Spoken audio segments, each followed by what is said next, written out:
ये नवरात्रि के प्रथम दिन माता शैलपुत्री की पूजा अर्चना की जाती है। इनके नाम में शैल का अर्थ है पर्वत और पुत्री का अर्थ है बेटी। माता शैलपुत्री राजा हिमालय की पुत्री है। इस कारण इन्हें शैलपुत्री कहा जाता है। इन्हें पार्वती, हिमवती आदि नामों से भी जाना जाता है। पौराणिक कथा। पिछले जन्म में माता शैलपुत्री राजा दक्ष की पुत्री सती थीं। उन्होंने भगवान शिव को अपने पति के रूप में प्राप्त करने के लिए घोर तपस्या की थी। माता सती का विवाह भगवान शिव से हुआ, लेकिन उनके पिता दक्ष भगवान शिव को अपमानित करते थे। एक बार राजा दक्ष ने एक बड़ा यज्ञ किया और उसमें सभी देवताओं को आमंत्रित किया, लेकिन भगवान शिव को आमंत्रित नहीं किया।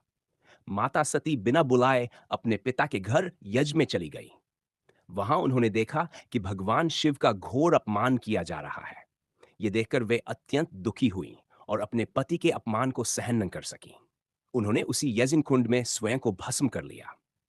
भगवान शिव को जब इस घटना का पता चला, तो वे अत्यंत क्रोधित हुए और उन्होंने अपने गण वीरभद्र को भेजकर दक्ष यज्ञ को विध्वंस करवा दिया।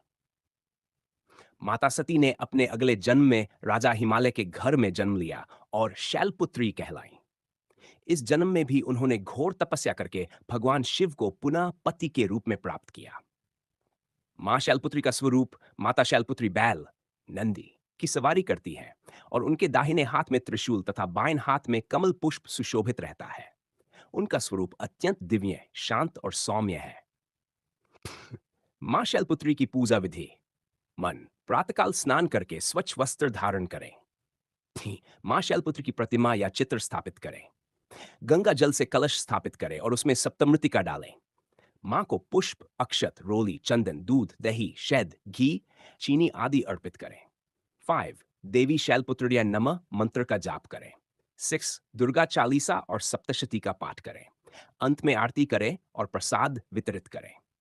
मां शैलपुत्री की कृपा से लाभ।